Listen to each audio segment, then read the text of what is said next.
Celebrating 4 years of talk like you've never heard it before, this is GabNet, the Great American Broadcast Network.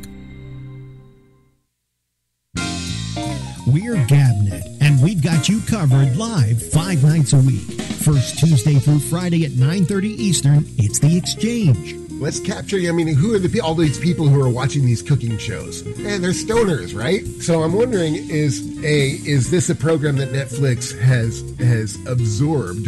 I don't know, what is the purpose of Netflix making a 14-minute show? Now, aside from those 2 interesting facts about this show, the show is fucking terrible. Do not watch this show.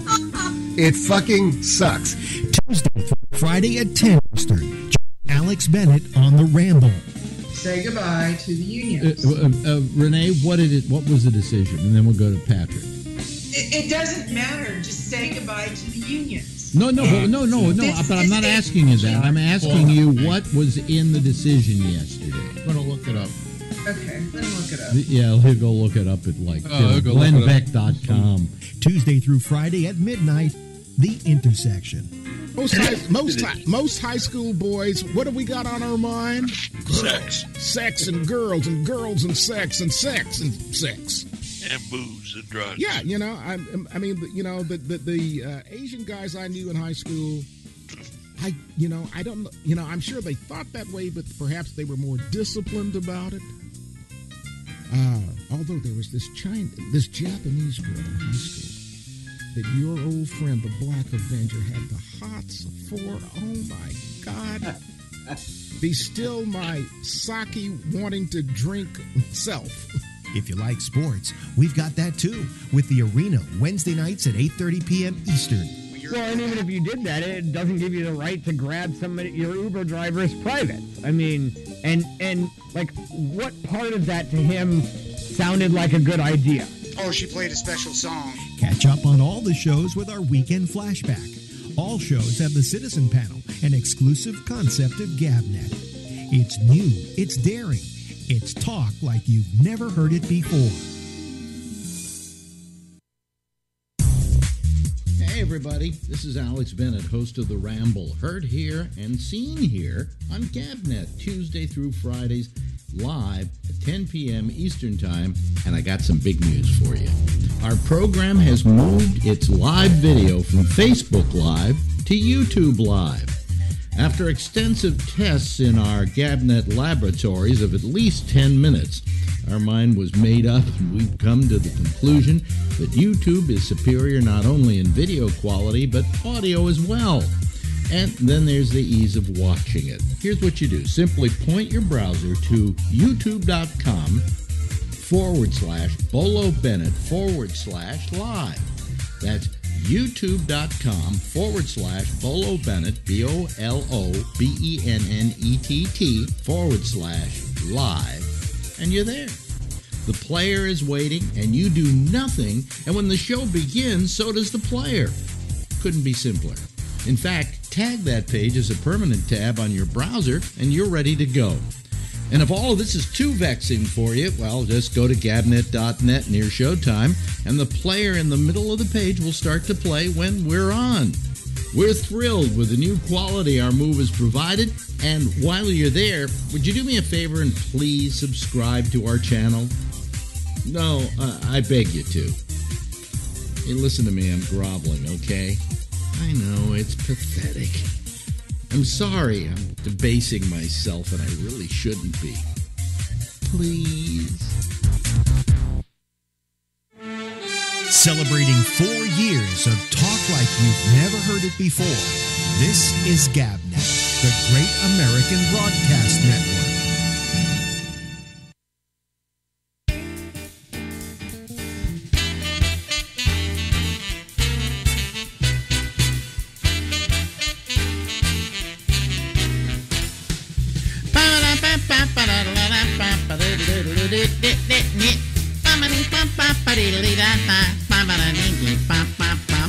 Hello, everybody. This is Alex Bennett, and this is The Ramble. We go from now until midnight Eastern Time on the eastern coast of the United States and all over the world on the World Wide Web.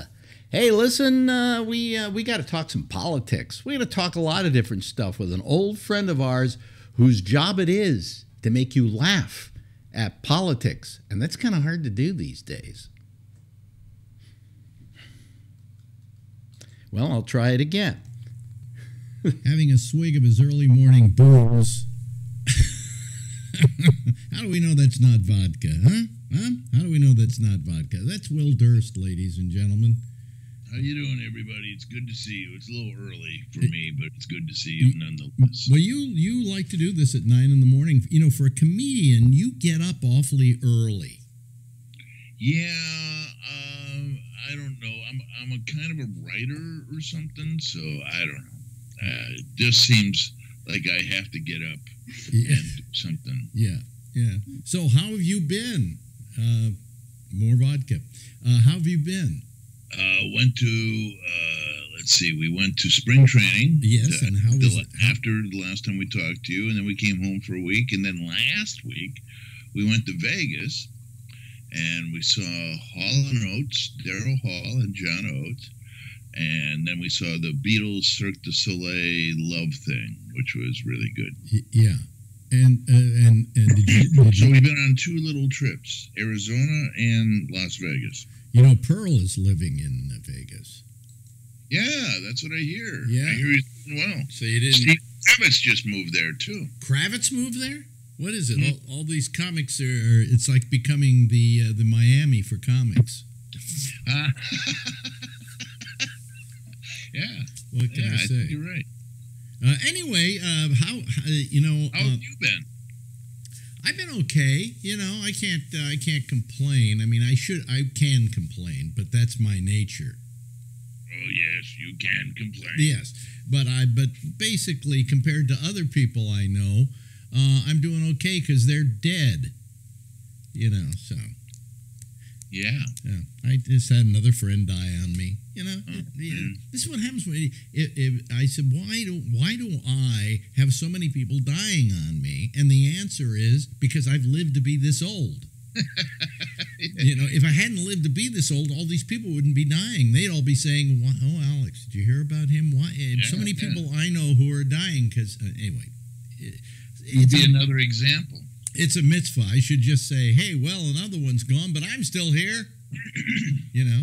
Lament their passing. Yes, exactly. I think that's why it's important that we do acknowledge the fact that people are moving on. Yes.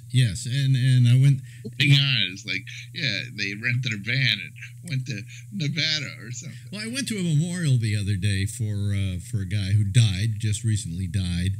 Worked with me on Midnight Blue years ago and used to call this program rather frequently, named John Rockwell, and they held a memorial for him in a bar that he used to like to frequent. So, is he a New Yorker? Yeah.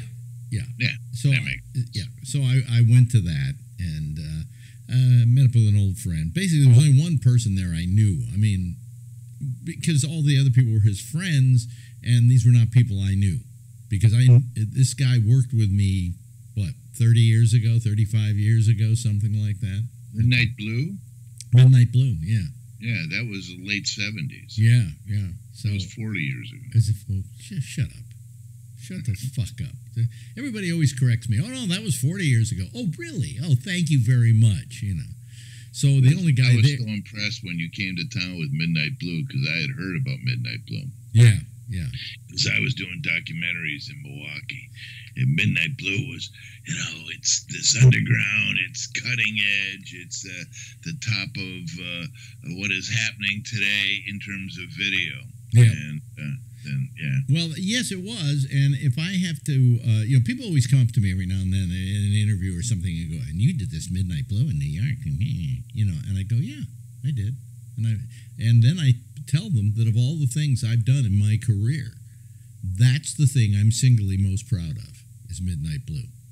Well, it broke so many barriers. Yeah, well, I mean, I did something that hadn't been done before, right?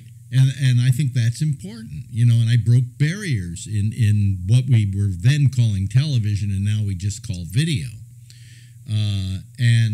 So I'm very proud of that achievement. I have no qualms about it.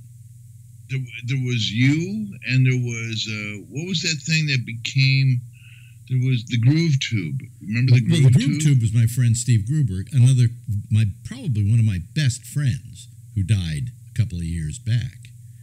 And those were, and then there was, and then I came out here, and there was Video West, and I'm sure there were many other collectives in New York. I worked with Video West.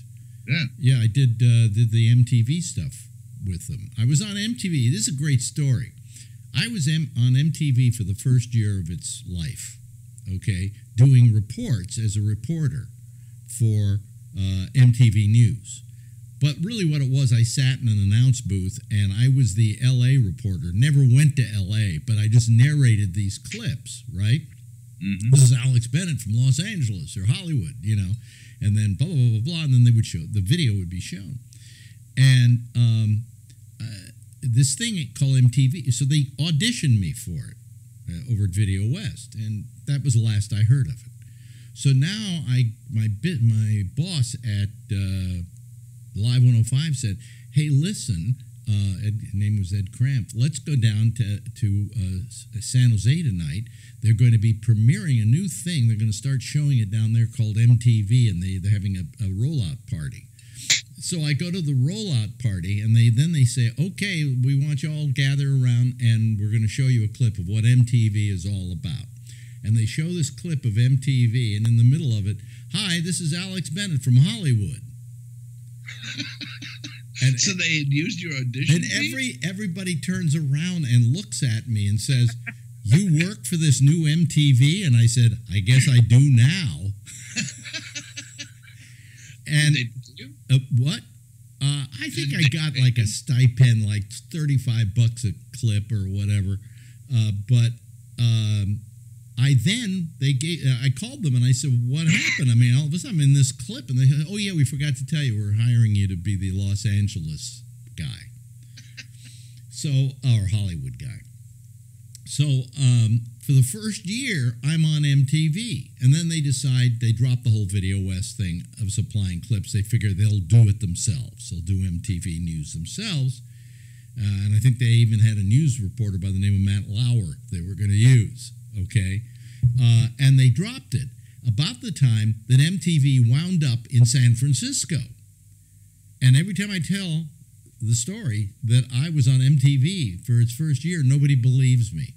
That I was there, I was on the air the first day MTV ever went on. Wow. Yeah. But nobody believed me because I wasn't on anymore. Yeah. So that was my. Didn't you also be the first human to step onto the AstroTurf? Yes, AstroTurf. Yeah. Yeah. People used to kid me about that. This was Houston, Texas. I can't remember the year now.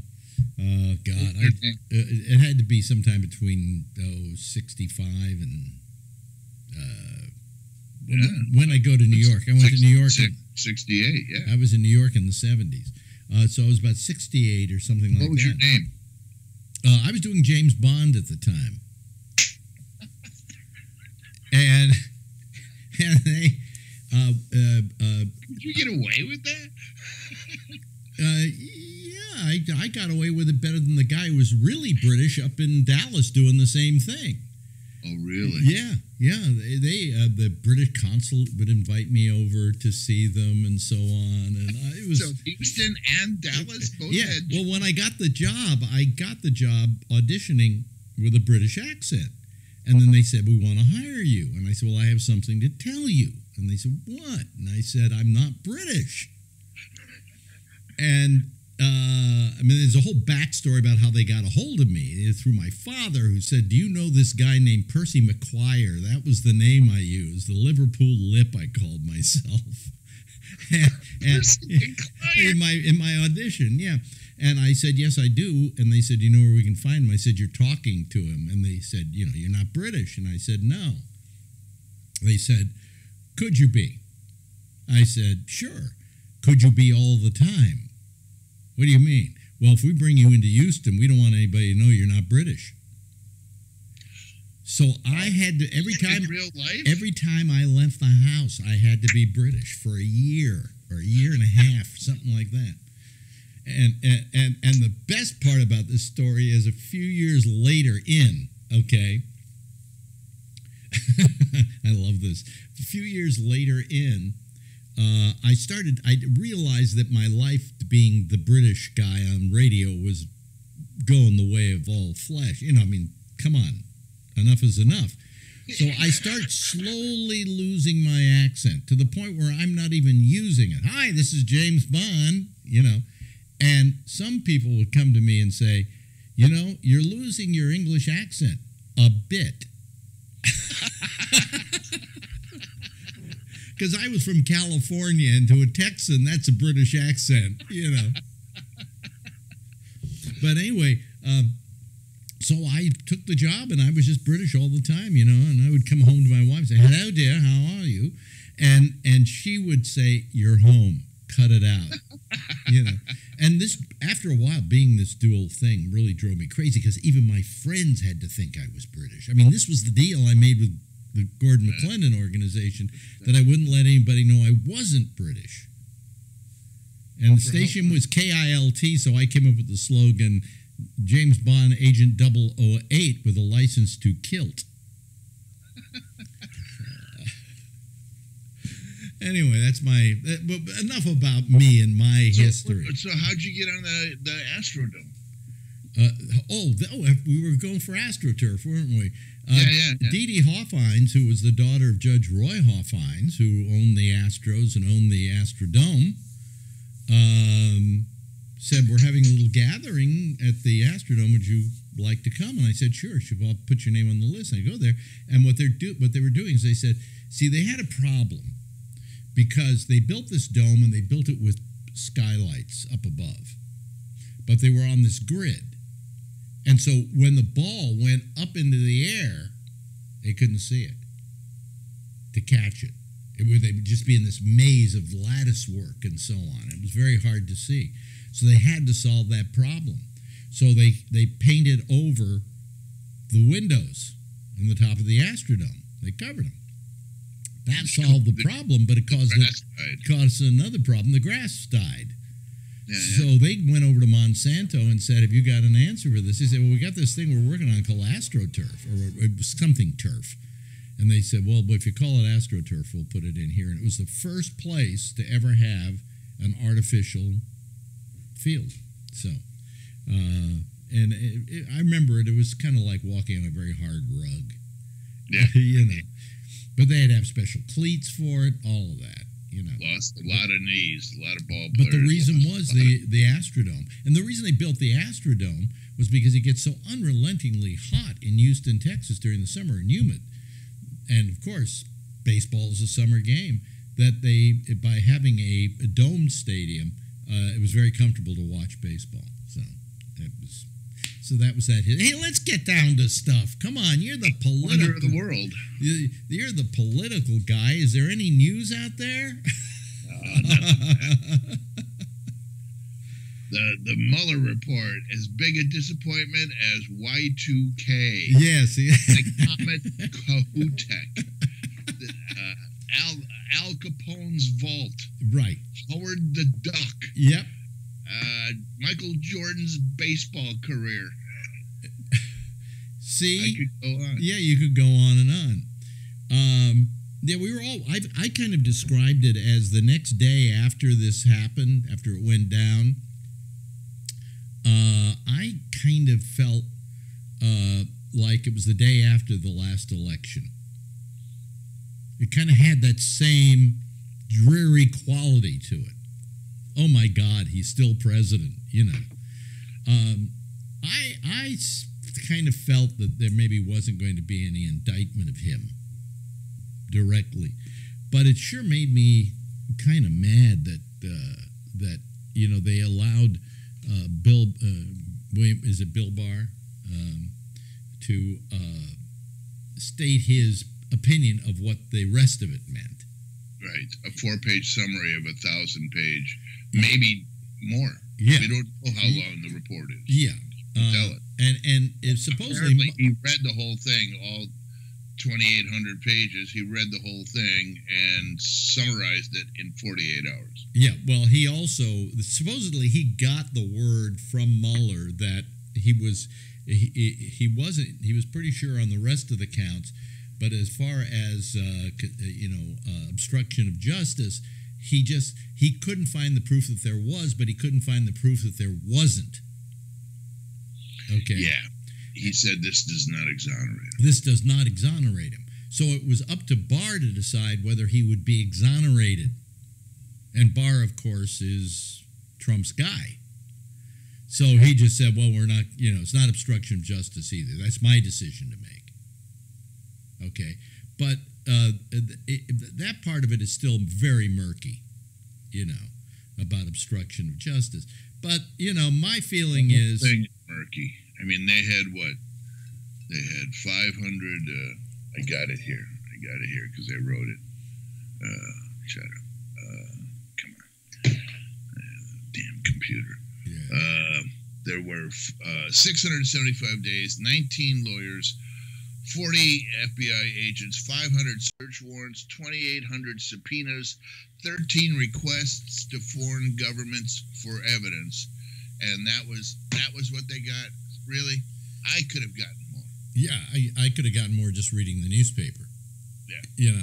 I mean, I find it, what it was is Mueller, I think, felt that he had to have irrefutable proof that some things had happened, and it was still too murky to find him guilty on, or that they were involved in the election that way. Okay, so that's all I'm saying. But I don't know. I mean, I don't know how you feel about it, but I was disappointed. Obviously, I can't think about it. I'm gonna punt to the Southern District of New York. Yeah. Who they can find something. Who yesterday decided rather than go after Trump, they went after Michael Avenatti. Yeah, didn't that sound suspicious? Suddenly all Trump's enemies are being rounded up. Well, I don't know. That was the 8th District Court, and then another court out in L.A. with a separate charge of wire fraud. So I don't think it had to do with the president saying, now go get him. But what got me today, and this is interesting, the White House is asking for an investigation into the investigation. In other words, they want another special counsel to look at the investigation of the special counsel. And if he doesn't get the result that he wants from that, he'll investigate an investigator to investigate the investigative investigation. Exactly, but that also investigatively, that the White House wants to get even. Yeah, he wants to get even, and that's okay. I understand that because he's a vindictive little piece of shit. No, if you try to kill the king, make sure you're successful. You don't take a shot at the king and then walk away. Yeah. So anyway, you got to kill the king. Yeah, so you got to kill the king. The fact is that he wants to go after these people. And my feeling is, I seem to remember like when they went after impeachment on Clinton and all of that, and the special counsel, the whole thing, okay? That when it was all over, Clinton said, okay, now let's just all get together and let's get on and, move this country forward. You didn't hear that from Trump. There was nothing like, it was rather, these people were out to get me and blah, blah, blah, rather than, okay, it's all over now. Let's move ahead with the business of the country and allow me to try and get the business done. That would have been the speech to give, but he didn't. Because he's the Oval Office Oompa Loompa. I mean, well, he has no class. That's for damn sure, And his whole thing has been striving to make sure to rub it in the noses of that New York establishment, that the Manhattan establishment that never accepted the kid from Queens. He always felt like he had been miffed and rebuffed, and and he wasn't part of the cool kids, and now he's going to stick it.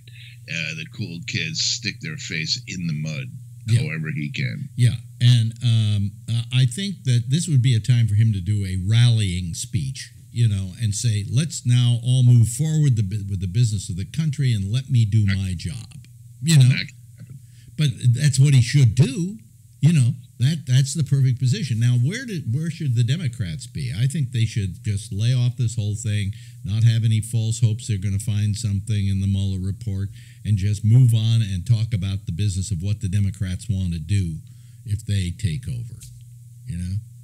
I think they should get his tax returns. You think they should still keep going after him? Yeah, just like the Republicans kept going after Benghazi. Remember that? How many hearings were held on Benghazi? Do you remember?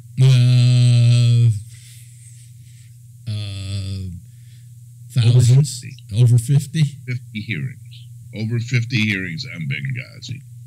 So you just keep it in the public and let the public know, and don't get cowed when they say, "Oh, you can't, you won't give it up." So what? I can't remember who the ambassador was who went to Benghazi and then was killed. I'm trying to remember his name now, but they never brought up a big part of that whole story. Is that he was told by the United States government not to go to Benghazi. That it was a dangerous thing. Protect him there, yeah. They couldn't protect him there, but he went anyway. So what are you blaming Hillary for? Blame him. He's responsible for the death of the other 4 people that were with him, or 3 people. I can't remember how many the number was. Yeah. I think it was 3. I think it was 4 died. Yeah. I mean, he was told not to go. He was told it was a bad idea, but he went anyway. So you follow the GOP template. You just bang, bang, bang. Just keep it going. Yeah.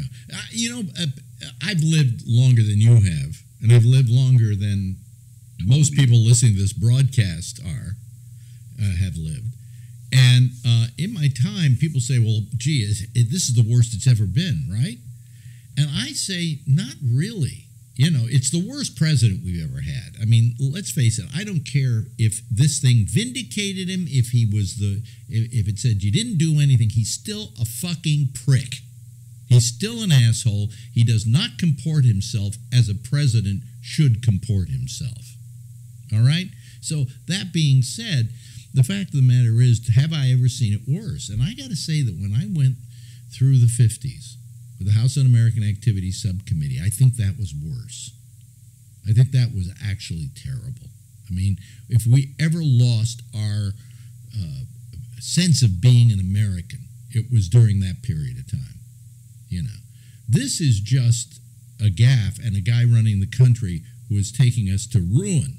But this isn't the kind of erosion of our moral fiber in this country that it was back then. We still have an erosion of our moral fiber now.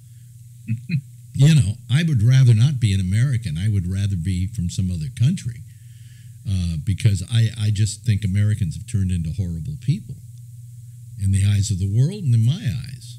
But back then, the 50s were pretty terrible. It was pretty damn ugly. I mean, when you bring somebody up in front of a committee, say, are you now or have you ever been a member of the Communist Party? And if you say you refuse to testify because you don't think it's their right to ask, all of a sudden the next day you don't have a job anymore and you don't work for the next 10 years. Now, that was pretty terrible. You compare that to what we have today. Sure, today is terrible because you didn't live back then. But post-war United States was terrible. Just terrible. I don't know. Pretty much the whole world. And also, the 20th century was fucked. I mean, the First World War was 5 years, 1914, 1918. And then 20 years later, Second World War. The Second World War. Years. By the way, the First World War, when it was happening, was never known as the First World War. It was the Great War. It was the Great War because there was no Second World War. No. Now so we called it. We didn't have to start numbering them. Right. They would just be great or terrific or wonderful or the Great War. Unbelievable, And when we went to war in World War II, we went with a pretty moral purpose. Okay, more so than World War I, certainly more so than the Korean War, and even more so than the Vietnam War. What happened after World War II? We felt that we did a wonderful thing. And then we felt like, hey, let's go pick some more wars and do a wonderful thing. And we had this image of ourselves that quickly got eroded by going into wars we shouldn't be going into. So, 2 in a row. Yeah. So, when I was growing up, it wasn't the greatest time you could think of, And then when you go to the Vietnam War period, that was even worse. So today is a different kind of horrible, and deplorable. And it is deplorable. The man is deplorable. I mean, he's just a fucking piece of shit. I never thought I'd say that about a president. Because the president was always this kind of leader we had. Even Nixon, I called him Tricky Dick, but that was about it. I didn't call him a piece of shit. Well, we hadn't had this template for ourselves before. Yeah. Hey, so anyway, so there's that, and Jesse Smollett just got off. I don't understand. They dropped the charges against him. I don't understand that. I don't understand it either. But he lied to the cops. I think what happened here. Remember that speech the chief of police or whatever of Chicago gave, saying how guilty he was. I think that played into it. I think they said we can go after you on that.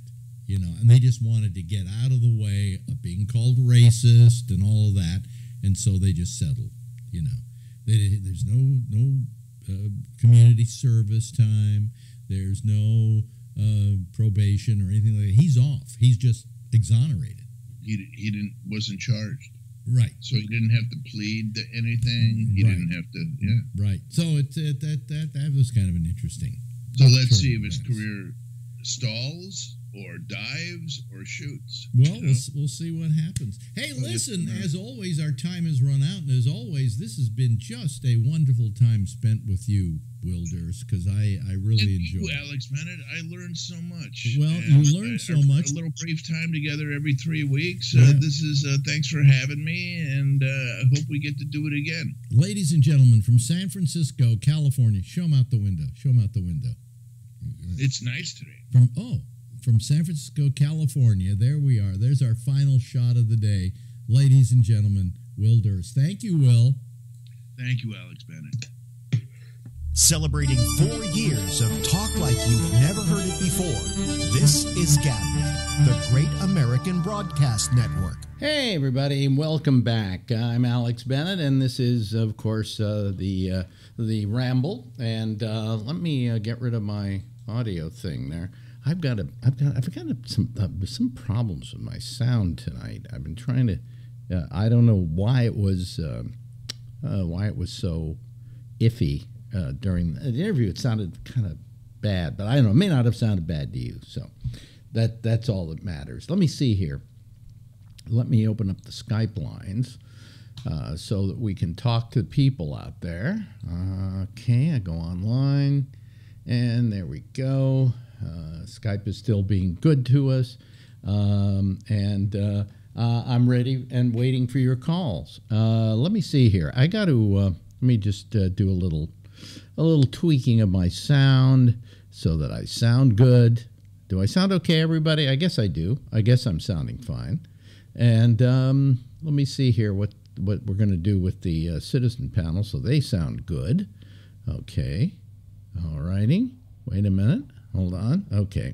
All right. So start calling. There are, I suppose, some things to talk about. Hey, first off is Charlie Wallace is calling.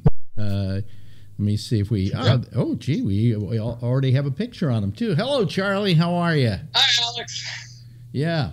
What's new? Well, the Trump... the Mueller report's out. Yeah. Although we haven't seen it yet. We'll get to that in a while. Also joining us tonight from California is Phil Meyer. Hello, Phil. How are you? Hey, I'm just fine. Mm-hmm. You're on YouTube. The interview with what's his name, Will Durst, was on earlier today. Yes, I put it up on YouTube. Oh, okay. Yeah. Oh, because I wanted to show Will how it works. Oh, okay. So that he could then maybe put it on a page he has or something like that. So I see. I put it up early. So all right. So Ronnie's is also for tomorrow. Preview. The one with Ronnie tomorrow is up there right now too. I noticed it went into that one after the Will Durst one. And we do that with her. We are we always run her. As soon as I do her interview, I put it up. Okay. Right. So that's how that works.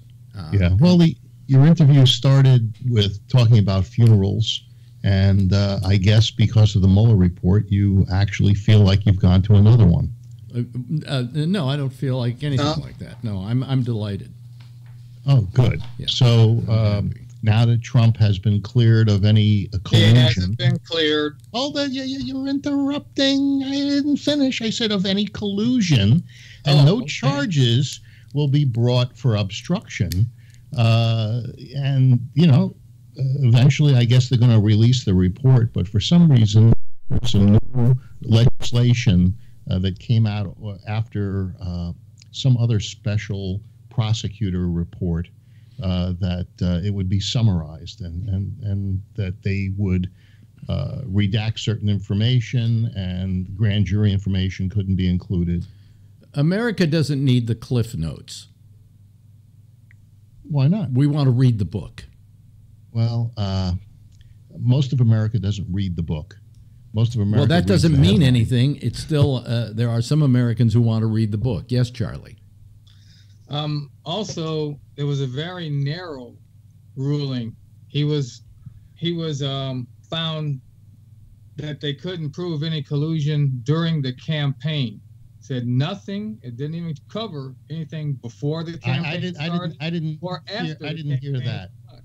I didn't hear that. But what I did hear was that they couldn't come to a conclusion on obstruction one way or another. They couldn't prove or disprove. And basically, in this country, that means you didn't do it. Jesse Smollett gets to pay $10,000, pick up some garbage on the freeway, and he gets off. He didn't pick up garbage on the freeway. Yeah, they're No, he didn't. having him No, do some they community didn't. No, service. gee, you never listen to the news, do you? No, he What's already his did. community service? It's already been. They claim that because of his service to the community already, that has been satisfied. Wow. That He just didn't have to proves do that if anything. you got money, you No, can that travel. proves that you don't listen to anything, Phil. No. But it also proves that there's no justice. Yep, that's But right. that's okay. Okay. So what's the difference between the Jussie Smollett case and Donald Trump's case? Donald Trump was innocent. And so is Jussie no. Smollett. Oh, you just don't want to believe it. It's No, they didn't say They that. didn't Yes. say that. They didn't say that. You But guys- you know you who guys said have- that? Wait a minute. You know who said that? His dick sucking attorney general. Okay, Yeah, he he's interpreted. No, he interpreted the William second part. Barr Will you has listen to me, a- Phil? He interpreted the second part. Gave his interpretation of the second part of the investigation, in which Mueller said that he didn't come up with a with the ability to find him guilty of obstruction of justice, but then again, that was not to imply absolution. Okay. Yeah. So that was not. It's his job to no. make the decision. In the hands of another attorney general, he might have actually said, well, we should look into the president now for obstruction of justice. Okay, so if the queen had balls, she'd be king. This is the attorney general we Listen, got. this doesn't mean much to me, Phil. And it quite doesn't mean frankly, he's innocent. he is still one of the worst human beings on planet Earth. Yeah, but Okay, don't you wait a think minute. that Hold the on a second. He's a news- terrible, terrible human being, and Well, he's I'm not sure the that- kind of that's- person who that's should in be fact. president of the United States. I am sure that no one here thinks that they rush to judgment. Hey, when the Mueller, I don't hear Mueller. All of a sudden, Mueller's a wonderful guy to Trump after he's been savaging him for the better part of 2 years. And plus, what you have in Donald Trump is a vindictive. Listen to me. Listen to me, Phil. Listen to me. What you have in Trump is a vindictive human being who today could only think about getting even. When most people who were wait a minute, most people. You listen to me, Phil. Phil, let me finish. Yeah. Most people in this kind of situation, okay, in the past, the Clintons who were in that situation. Reagan with Iran-Contra, several other people, presidents who have been in somewhat same thing and been investigated, Clinton and so on, always after it was over said the same thing. This has now been settled. It's behind us. Let's move forward. What did this president say? His first thing was he wants to investigate the investigation. Come on. No, what you do is you say you tell the country we stop fighting about this and we move forward. Thank you very much for the. Does that mean you're raising a white flag? No, I'm saying that he should try to bring the country together, not keep them driven apart, which he's doing because he's a sleazy fucking moron human being. The Russians drove them apart, and the Democrats and the news media have been conned by the Russians, Facebook and Instagram, and that's where he got this bad reputation. Because who's the empty vessel here? It's not Trump. Trump is he still is a lousy fucking human being. That has nothing to do with the fact that it has a lot to do with the fact that he's president. He's not the kind of person that I want to see being president, and I don't accept him as my president. Then don't vote for him. I never did, and I never will. But I don't think he's qualified to run for president. His vindictiveness in the face of this thing, of being found not guilty of something, okay, is amazing. Is just amazing. The guy was put through hell. Oh yeah, he was put through hell. Yeah, he was put through fucking hell. Put up with what the news media was doing to him. He's been put through hell. I feel so sorry for fucking Donald Trump, a privileged human being in America who comes from a privileged family, never had to earn money a day in his life, and I'm supposed to feel sorry for him because he was president and some people criticized him. He's a fucking baby, Phil. He's a fucking baby. He's a fucking baby who you know what? The people that who was too cowardly to even serve in the military. It doesn't matter. What do you mean it does matter? It all matters, Phil. Got out of it. Well, what does matter to you?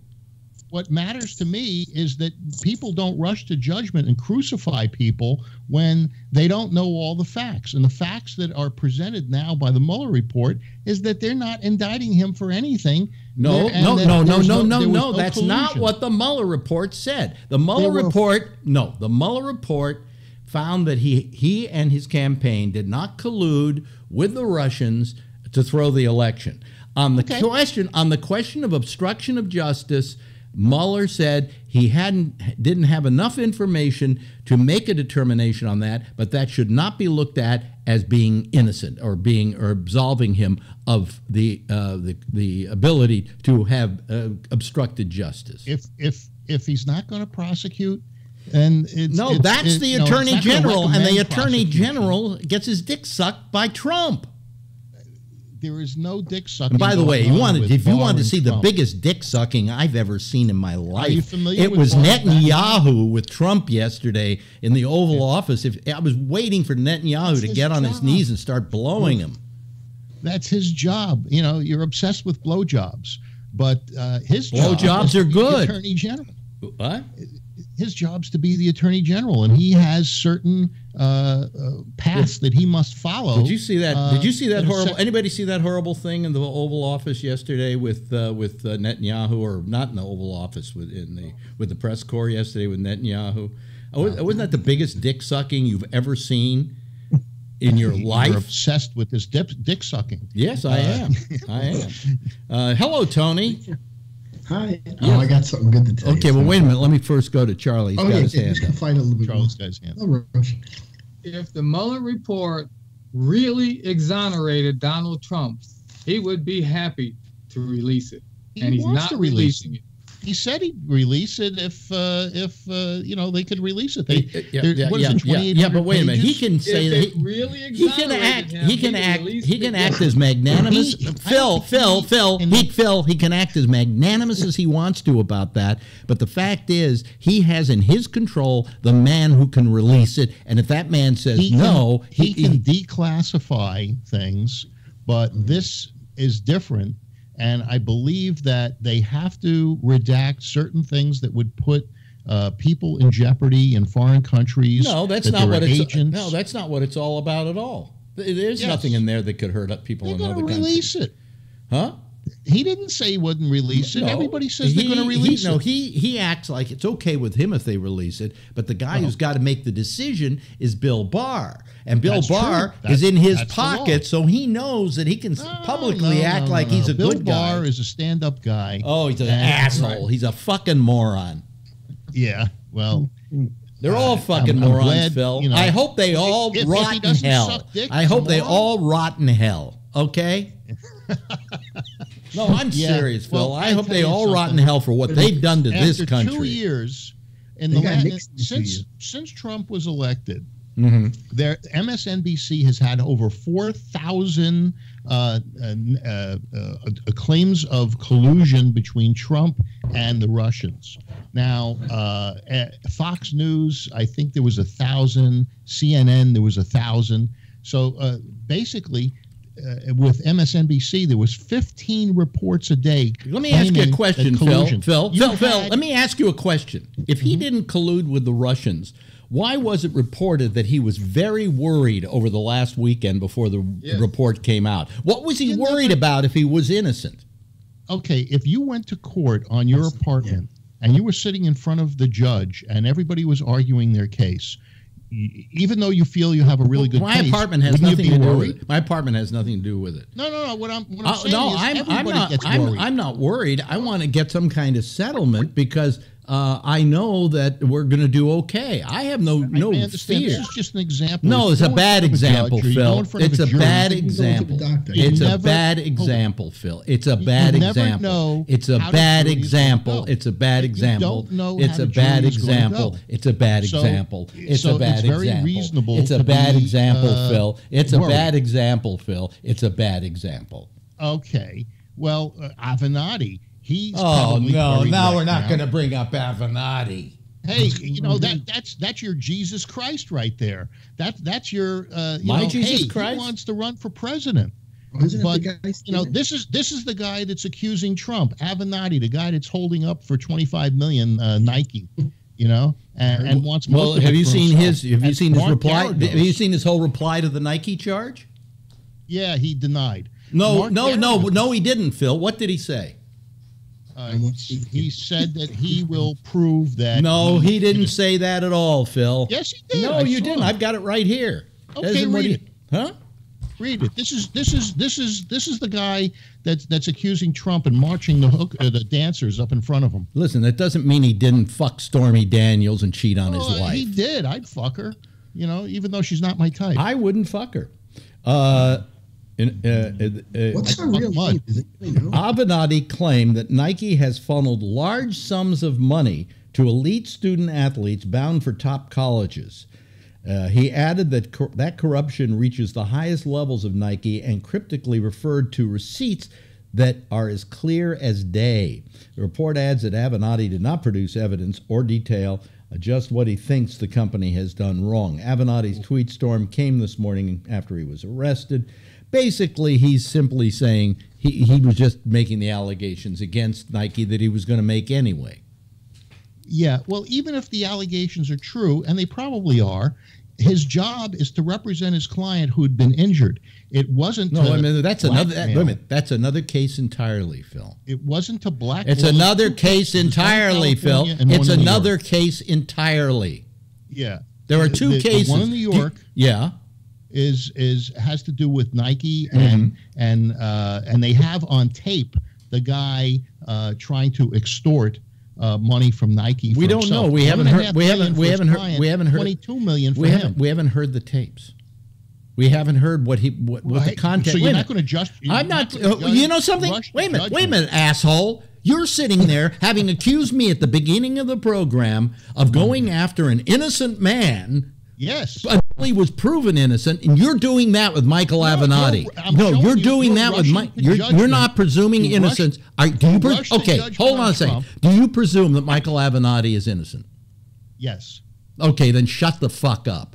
No, but you rush to judgment on Trump, but you won't rush to judgment on Michael Avenatti. I didn't rush to judgment on Trump. I never did that on this program. If you go back and you listen to this program, I never once said, I said it smells like he did it, but I'm not going to say he did it till we find out. We don't know. You hoped he did it. Oh, I hoped he did it. Yes, yeah. Absolutely. And so did the media. But the media promoted this hysteria. And now it's, what's come of it is absolutely nothing. There's not going to be an impeachment. And chances are there won't be anything. There never was going to be an impeachment, in the Phil. New York. There was never going to be an impeachment, Phil. Well, because Pelosi found out about what was in the Mueller report. No, she didn't. No, she didn't. No, she didn't. Yes, she was briefed. No, she didn't. I heard it on No, the she news. didn't. I know you. What news? They briefed. See, it was either CNN or CBS. No, she did not hear about it ahead of time. She made a decision that the Democratic Party would not do the Democratic Party good to take a position of impeachment against Trump because it makes him makes him a pitiful character. Right, and to continue to go after Trump will weaken their position do the same thing that happened to the Republicans when they went after Clinton. Then what happens now? You mean Hillary is that when they went after Hillary with Benghazi hearings? No, it was the Clinton dick sucking thing. How many Benghazi hearings were there? There were 50. Over 50.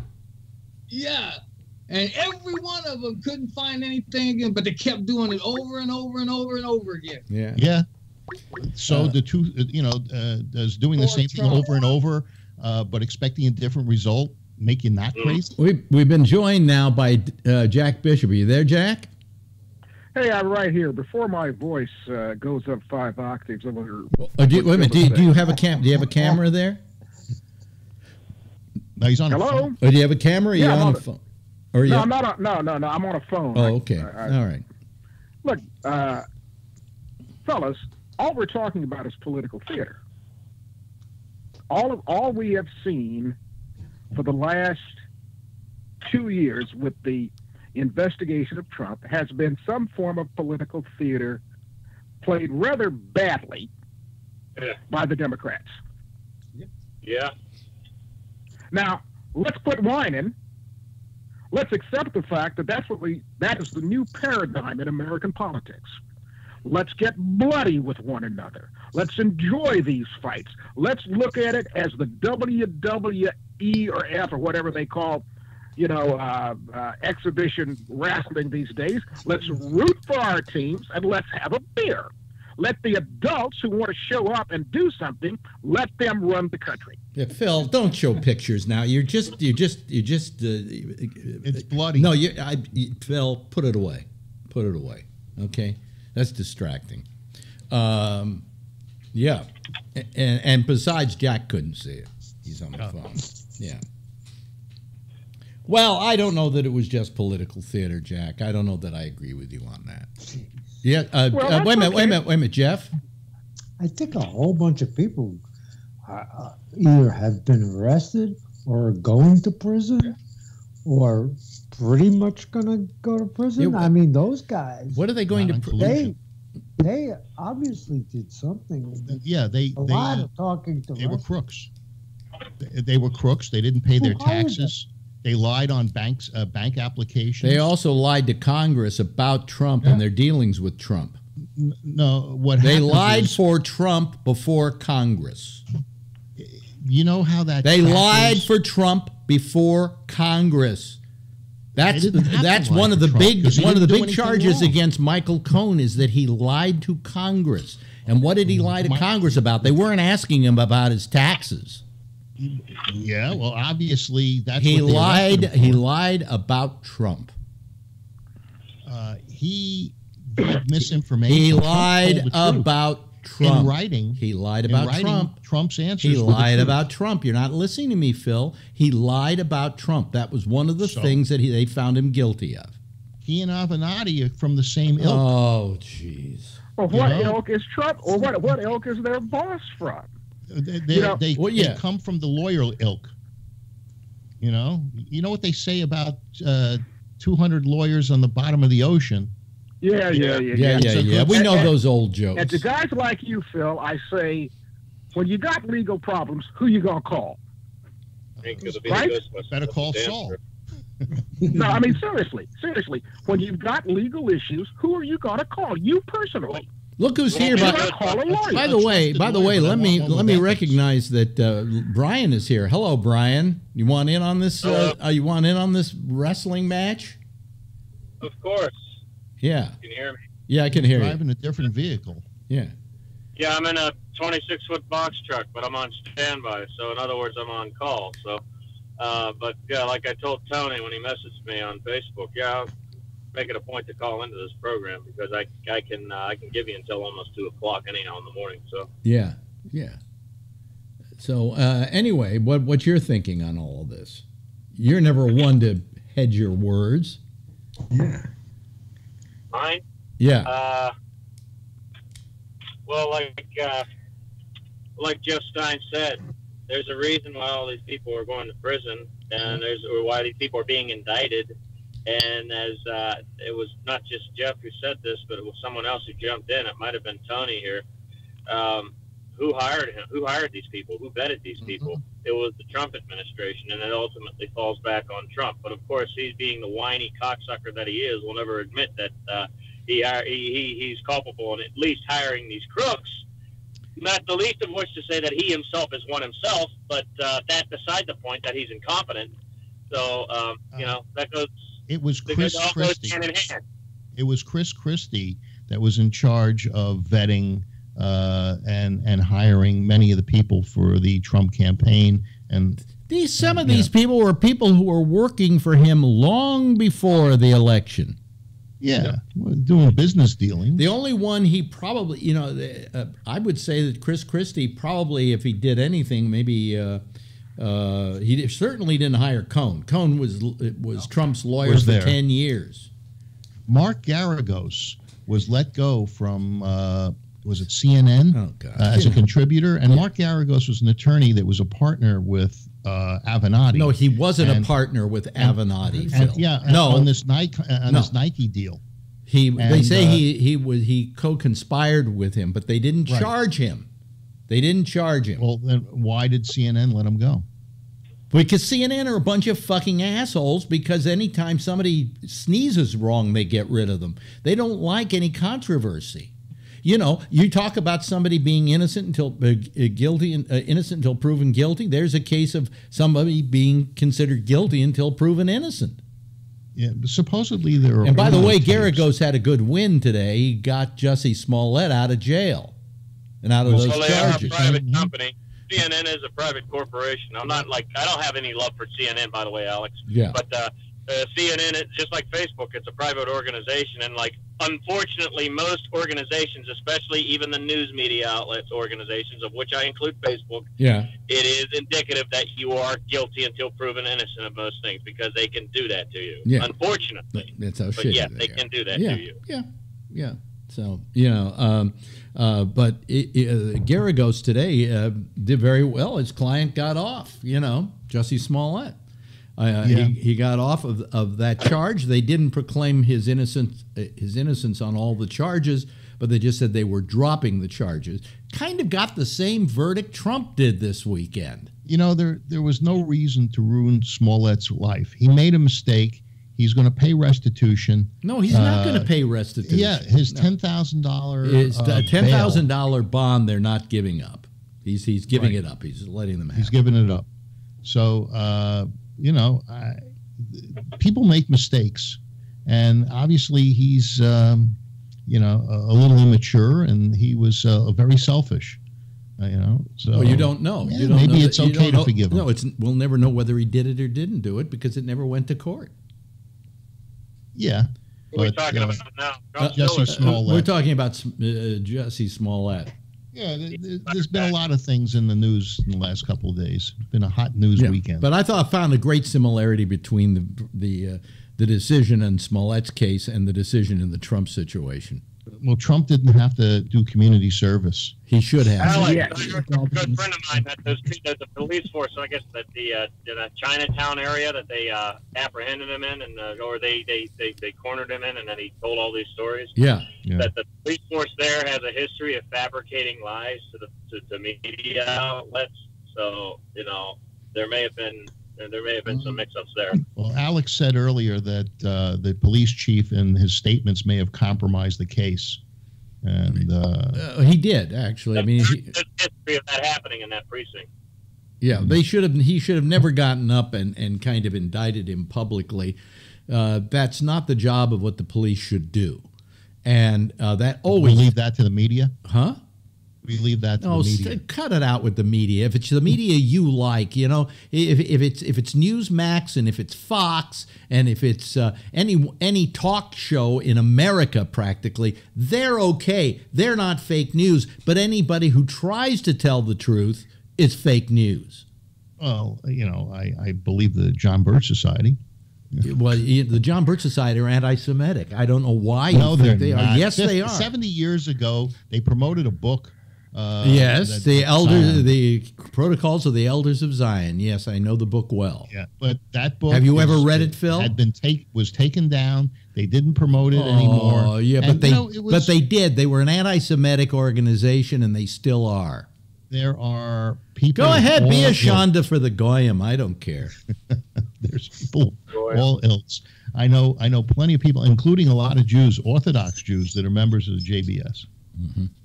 Well, Phil, you're always going to find some people that are authoritarians. How does that make them authoritarians? Well, if you look at what the Birch Society is really about. Oh, really? Okay.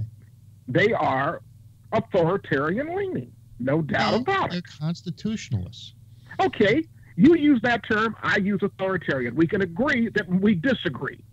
No. Well, how do you feel about the fact that they accused Dwight Eisenhower? No, you're wrong, Phil. By my rules, you are wrong, and tonight we're playing by my rules. Oh, get off my lawn.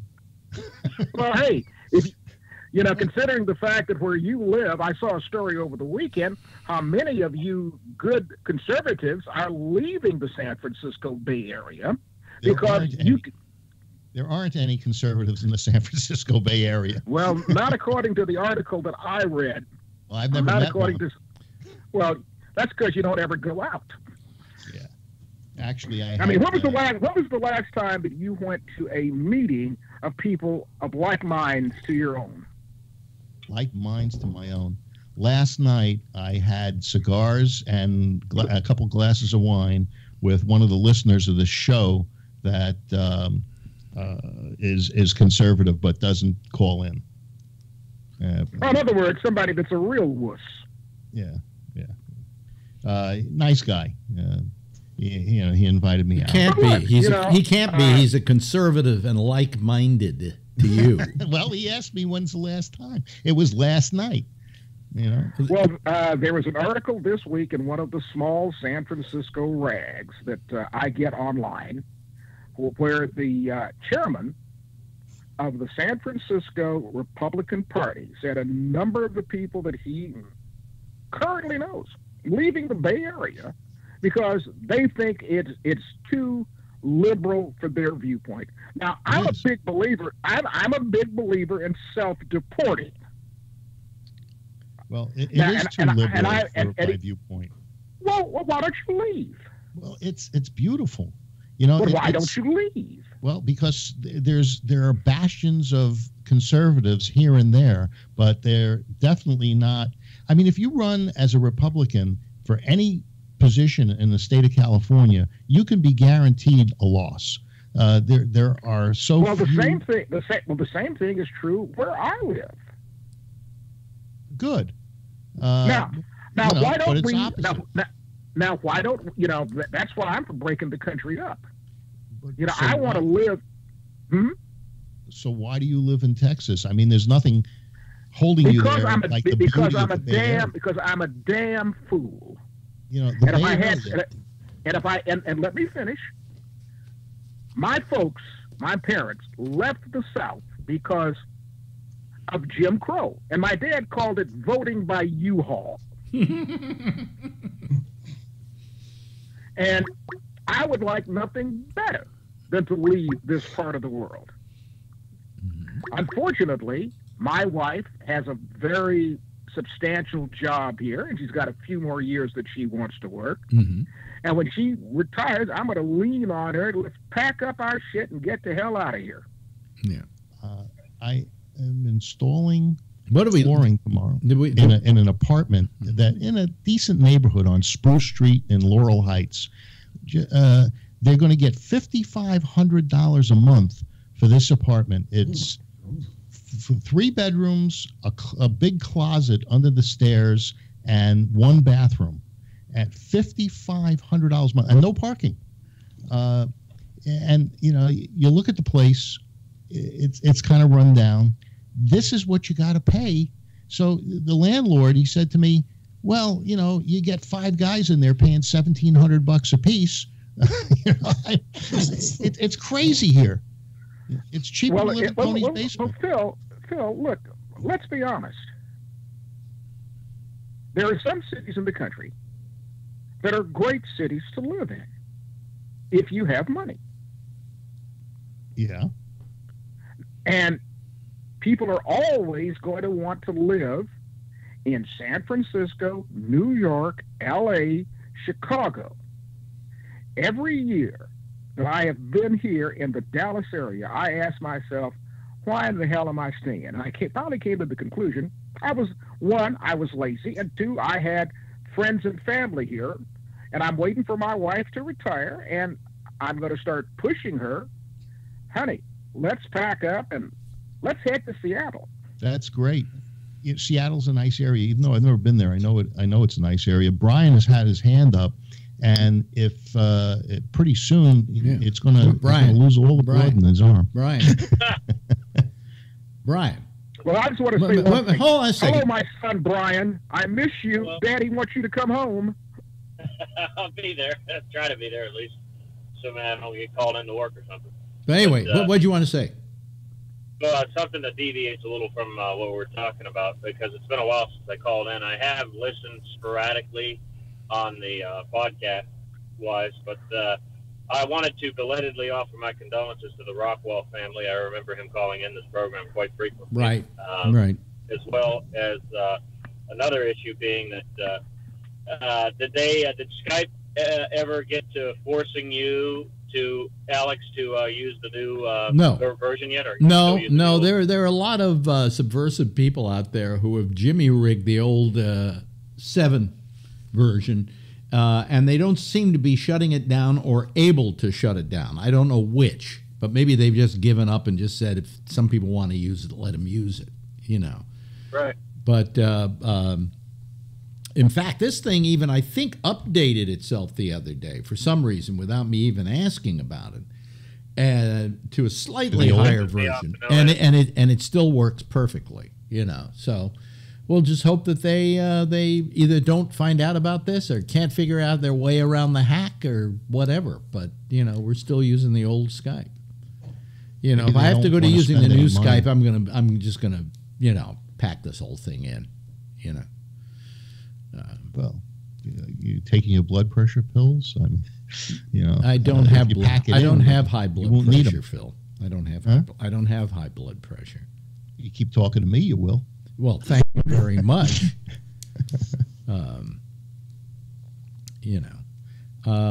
But Alex, you need to be like my first wife. Yeah. You need to be like my first wife said. Oh, I'll go ahead. Go ahead. I was just going to say real quick, Bill, I'd rather deal with it in lieu of the last 3 weeks or so with all the bullshit I've been going on with relationship-wise. I'd rather deal with 1,000 of you, Bill, than what I've been going through the last 3 fucking weeks. I can guarantee goddamn to you that. Well, I guess guys are as bad as women say they are. Oh, they fucking are. They're worse.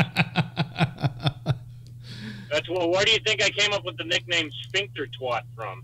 bleed out their ass. Because they bleed out their asshole, and by their assholes, I mean their mouth. And by the way, you've lost weight, and you're looking very good. Yeah, I noticed that. Thank you. Yeah, you're looking good. If I were gay, I would be interested. You know. Well, he's always talking about dick sucking, and No. Dick sucking is something women do to guys as well, you know, Phil. Of course. Who doesn't like to get their dick sucked? I don't think there's very many people in this world who don't like getting their dick. No, I never heard a guy say, I was going out with this woman and she started to go down on me and I had to tell her, I just don't like having my dick sucked. You never hear that in any conversation anywhere, So what's wrong with Barr and Trump? Well, I think, nothing wrong with Barr and Trump. I hope they're happy with each other. Well, I think they will be. With those tiny hands of his, any dick to him will seem like a football. So what did guys do to you in the last couple of weeks that's made you bitter like this? Well, Brian's always bitter, but I mean more bitter than you usually are. Just game playing, psychological game playing, projection. There's a lot of that going on. Yeah. Like I'm the one with the mental illness. Like I'm the one with borderline personality disorder. I will give you that I have antisocial personality disorder, or at least many signs and symptoms and degrees of antisocial personality disorder. But BPD, borderline personality disorder, is something I do not have. Yeah. Additionally, I've been told that I'm too judgmental.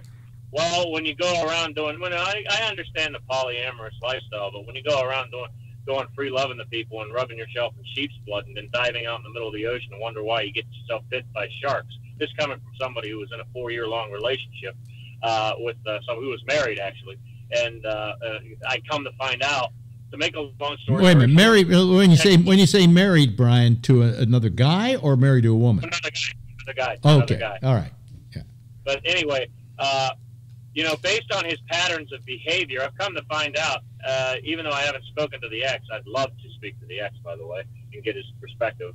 I've come to the preliminary conclusion that the onus of that divorce was on this person, since this person has nothing but an alcoholic and abusive father to rely on, and the other one still has an apartment and a firefighting career to fall back on. So clearly, this motherfucker is the one who, this sphincter twat, in other words, is the one who bears the brunt of the blame of the breakup. Yeah, and, well, you see, I'm judgmental, okay? And I want to say to him, and I want to say to other people, there's a reason why at 37 years of age, because you know that old saying that if more than two people who are of no relation to you, if they say something about you, chances are it's true. Well, far more than two people, almost like 200 people in the course of the 12 years that I've been out of the closet have told me, or at least in the last 5 years, more than 20 people have told me that I look good for my age, all right? That I don't look like I'm 37. I didn't look like I was 35. I look like I was in my mid-20s. I look like even, I could pass for someone in my early 20s. That doesn't matter. You're still young enough that nobody has to say you have to pass for anything, okay? The thing is, there's a reason why I look the way I do, because I made the correct judgmental decision never to have smoked a cigarette in my life. I made the correct judgmental decision never to do drugs. I made the correct judgmental decision never to be a drinker.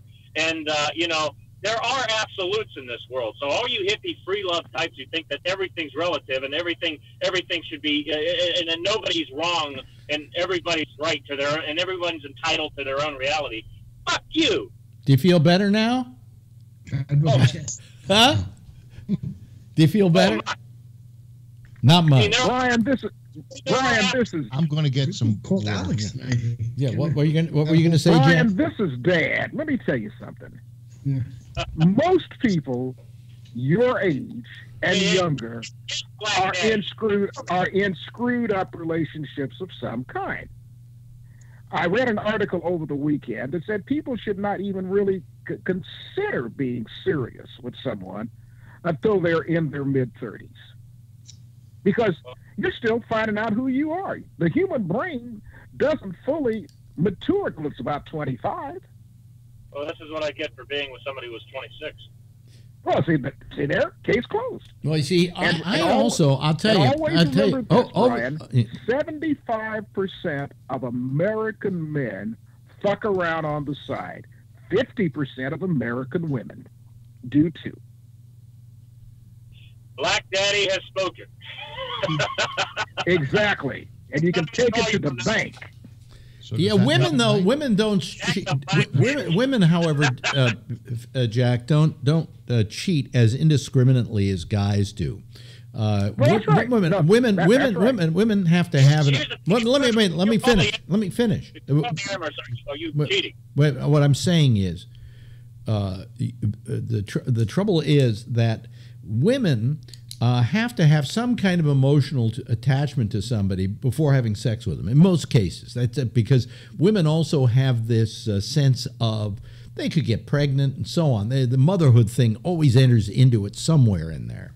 And so consequently, women are far more picky about who they sleep with than guys. The difference with guys and the difference with being gay is guys go crazy. They'll fuck anything. They'll fuck mud. Okay, right? Am I right? Am I saying something wrong here, Brian? So the relationships of guys with guys is different than guys and women and women and women. What? What were you going to say? I said I'll only fuck mud though. Prison. It's what? Hold on. My standards are a little higher though because I'll only fuck mud if I'm in jail. Oh, I see. Okay. Yeah. Okay. The freaking border wall too while I'm at, or between the bars, just to get that friction action going. I had a gay guy working for me. Splinter my cock up, but I need to. When I was a flooring installer, I had this gay guy working for me. He was a very nice guy, and he of course all gay guys are very nice guys. So are black people. So go ahead. Well, he was black also and gay. Some of my best friends are Jewish. Yeah. But not in Texas. But there are no Jews in Texas. Maybe just Amy.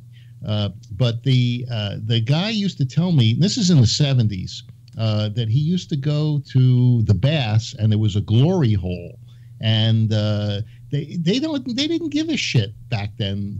What they did, who they sucked, and you know what a glory hole is? Yes. Yeah. Well, tell the people. You stick your dick in there and somebody sucks you from the other side. Yeah. So in some places, there are like these peep shows in various places. I don't know where they are. I wouldn't know where to find one. But they have peep shows where you can stick your dick through the hole and there's a woman in the middle who's blowing people. Maybe it's a woman. Maybe. But, it doesn't really matter, Phil. Well, I'm thinking about making some memes up on Facebook. You guys know who the comedian Bill Burr is? Yeah. Yeah, he does this. There's these YouTube videos I've been watching of his takes on things, on political issues, philosophical issues, religious issues, blah, blah, blah. But they have these still shots of him going like this. Yeah. A look of disgust on his face. And I'm thinking about making some memes up with that expression, Have like him and have the word me on there, as in me. But, and then have like the picture of something that he's disgusted at. So, for example, that picture of what he's disgusted at would be me, polyamorous culture. Me, organized religion. Me, sphincter twats. By polyamorous, you mean having sex with more than one person at a time. Having relationships with more than one person. Yeah. But they always end in failure. I remember we were having this conversation briefly a while ago, and Phil made the remark that he's been involved in like a hetero three-way relationship or hetero three-way arrangements in which they've ended badly. They do. Yeah. Somebody gets jealous. Somebody always gets jealous. Yeah. Not necessarily. Unless you. I know two couples. Now they're not in a thing together, but they are in triad relationships. One of those couples has been together for 50 years. They're in their mid to late 70s. Well, nobody's saying these things don't survive, but what we're saying is that in polyamorous relationships, they're much harder to maintain. Oh, Because I always found like if I ever did a threesome, I felt like I was having to be a politician. You know, I don't want to pay that much attention to this person because the other person might be bothered by that, so I have to like parse it out equally. And then I'm spending so much time being political, I'm not enjoying the act of having sex with two other people. Well, somebody explained that to me once, Alex, and said if you are the odd sex out, lay back and let the others just have their way. Well, but that's not the way it works because they're expecting to be porn versus reality of reality. They're expecting to be. Well, wait a minute. They're expecting to be taken care of by you as well, and you don't want to pay attention to more.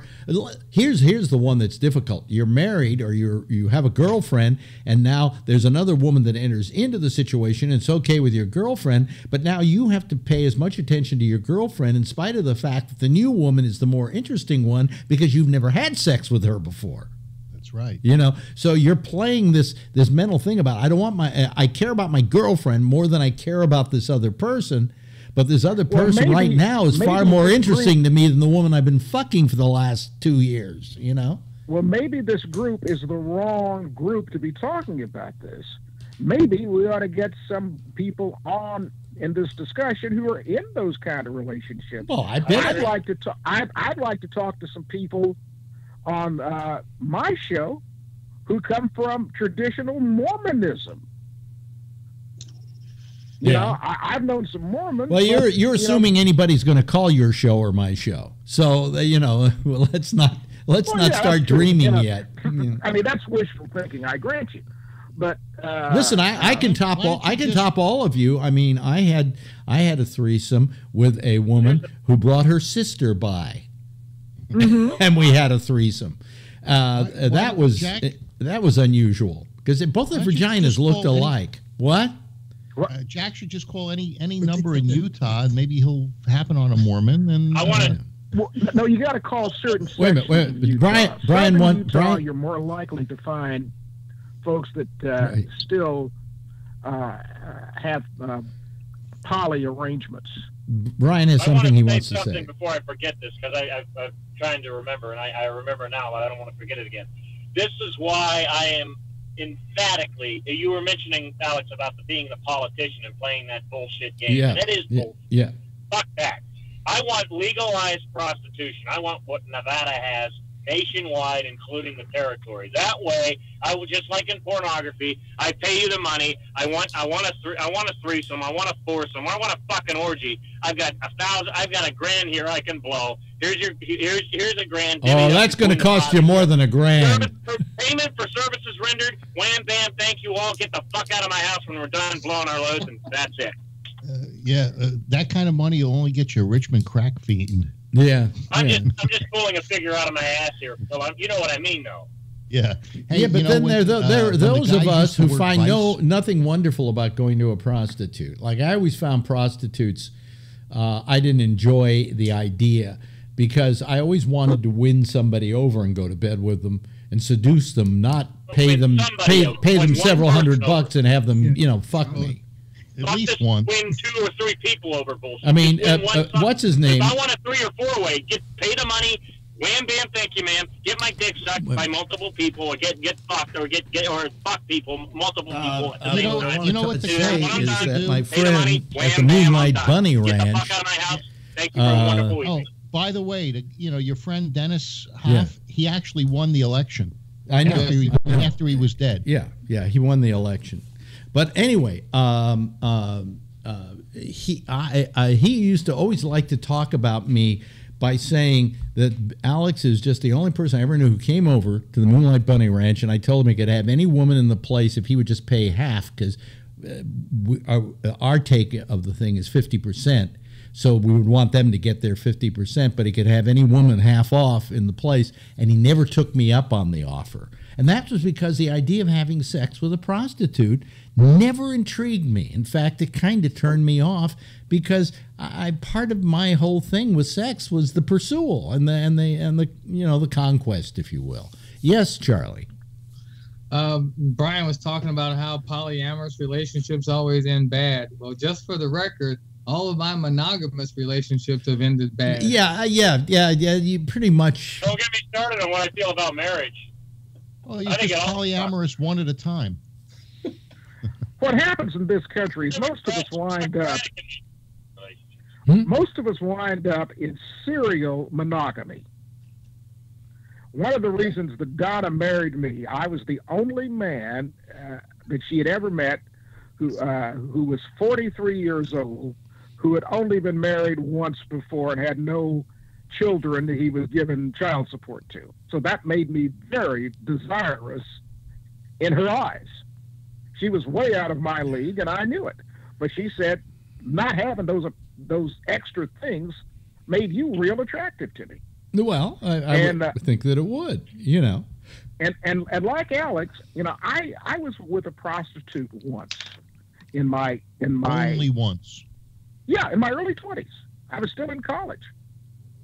And actually, I only had sex with a prostitute once in my life. The meter was running, you know, like come on and get this over with. Was kind of the attitude of the girl in question, but I realized she wasn't there to be pleased. She was there trying to please me, and I didn't particularly care for it. And I'd go to radio conventions and record companies would want to send some girl up to the room. I said, nah, I'm gonna pass. I'm gonna watch Perry Mason reruns and go to sleep. Relationships are real hard. Listen, I had a lady friend who worked at a brothel here in New York, and she said to me one night, she said, "Listen, would you like to do me a favor?" And I said, "What?" And she said, "I have this client, and he's a regular client. He comes in all the time, and next week he's bringing his wife in. And he wants to give her the same experience he gets at the brothel." I mean, it was that kind of honest relationship.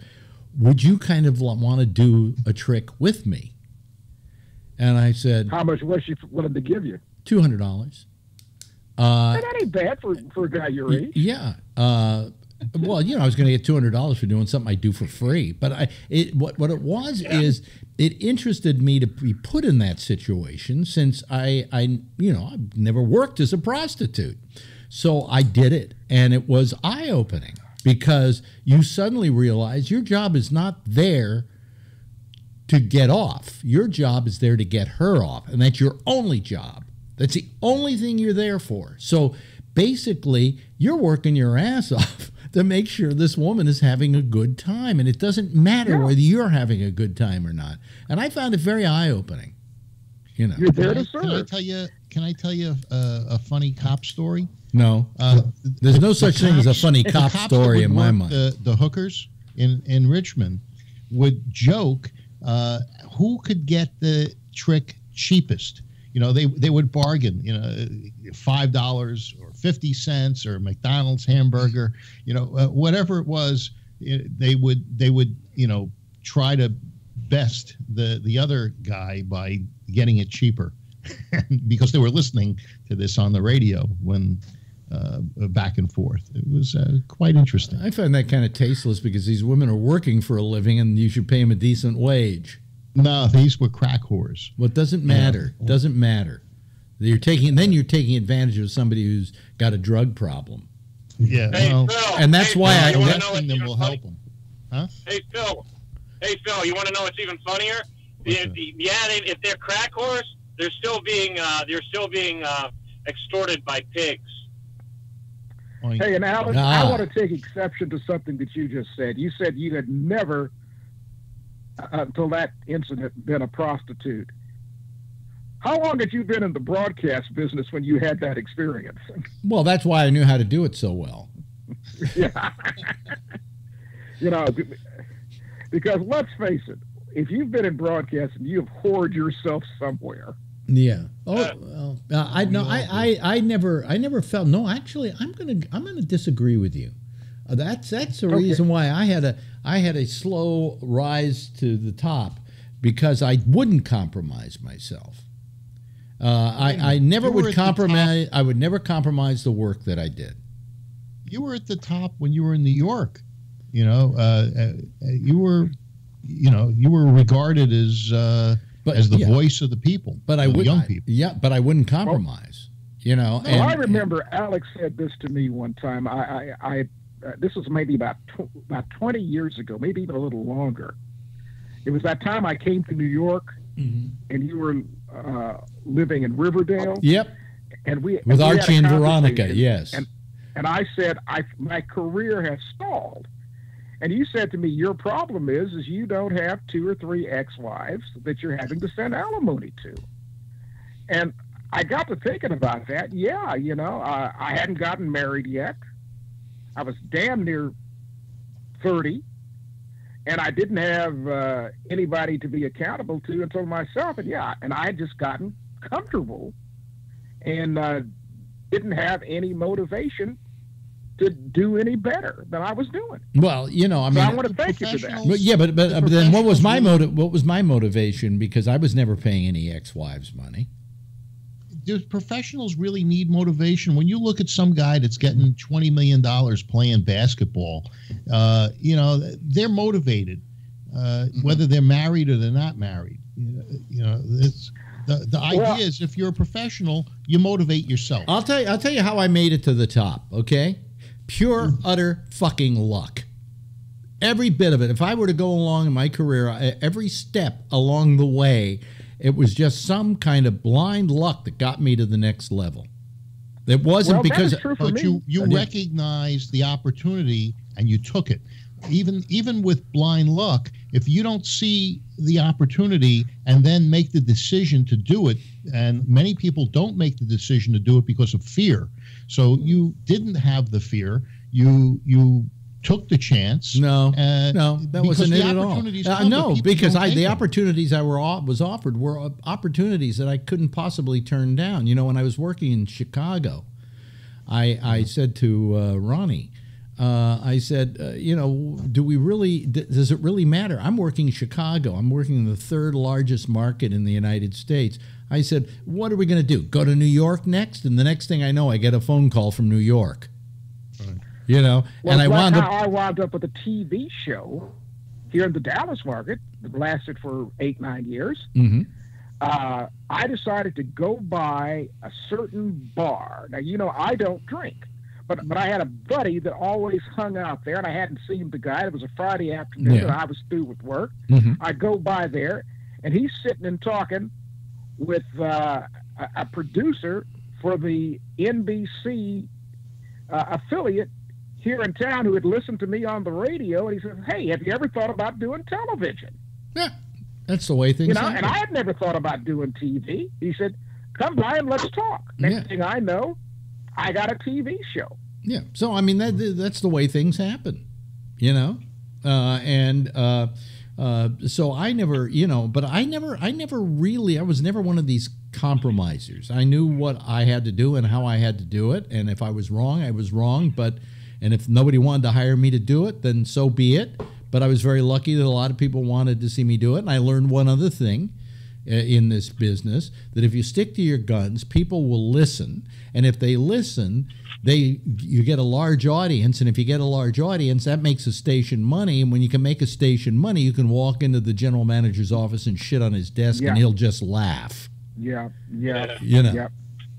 That's my biggest mistake was I either would stay with a station too long or leave too soon. Mm-hmm. I could never catch that wave. Hey, listen, I love to tell the story about the time that I was working in Minneapolis, and we had a meeting. The program director, the general manager, had a meeting, and I had started a thing called the Intergalactic Telephonic Talent Show, in which you would just go on the phone and do whatever your talent was, whether it was singing or tap dancing or whatever. And it was a sensation. People loved it. And the general manager said, and I don't want you ever to do that again. I said, well, then you can take your radio station and shove it. And I got up and walked out the door. And as I'm walking past the receptionist, she says, oh, by the way, you have a message. And I grab the piece of paper. I throw it in my pocket. I go back home. It's snowing outside. Ronnie says, what's wrong? I said, I just quit. She said, you what? I said, I just quit. She says, what are we going to do? I said, I have no idea. And then I reached into my pocket, and there was this piece of paper, and it said, Bill Mooney, W-I-N-D, Chicago. Mm-hmm. So I called him, and he said, I heard about you. Want to come to work for us? So that's what I'm talking about. It's all fucking luck. You know, I mean, what are the chances of that happening? I guess 100% because it happened. But, you know, I mean, so a lot of careers in our business are made on luck. You know, apparently my luck has run out now, but I just, you know, they are made based on luck. By the way, Jeff. Yeah. Well, I was going to say, Jeff, you were in Miami. Are you still in Miami? Oh. No, you're muted. You're muted. Right now I'm in Georgia. You're in Georgia. Oh, okay. All right. So I think a couple of days, and then I'm going to go back to Connecticut. Yeah, we're in Georgia. Okay. We lost Brian. I hope he calls back because I really enjoyed having him on here. I'm kind of right on the edge of Florida.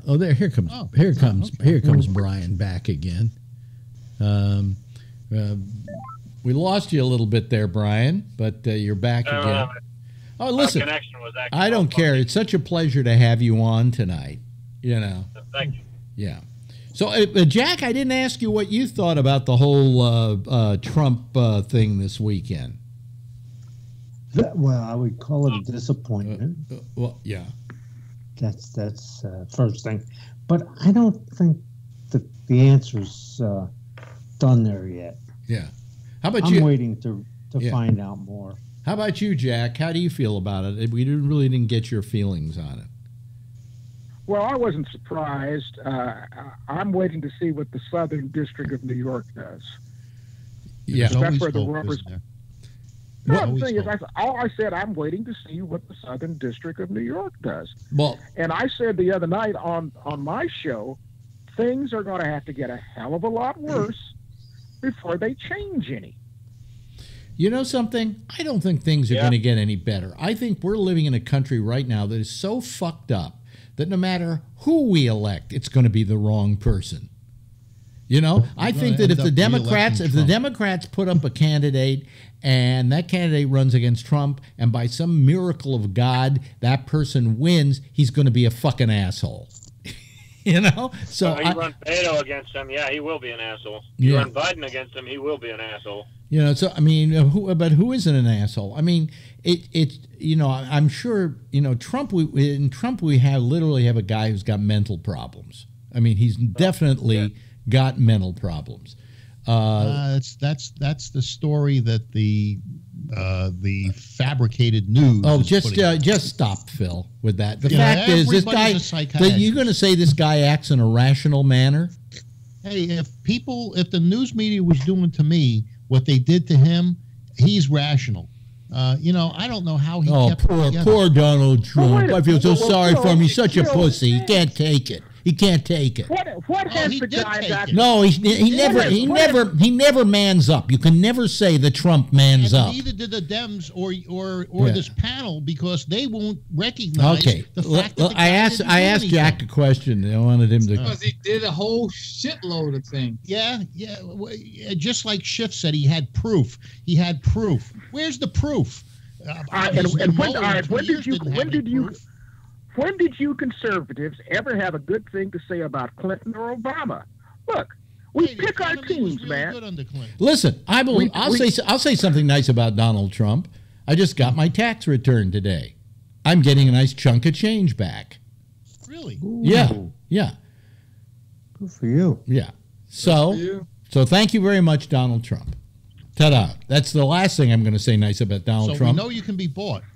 No, I can say when something happens to me that I think is probably as the result of Donald Trump. However, Donald Trump has cost me a lot of money this year in the stocks that I owned.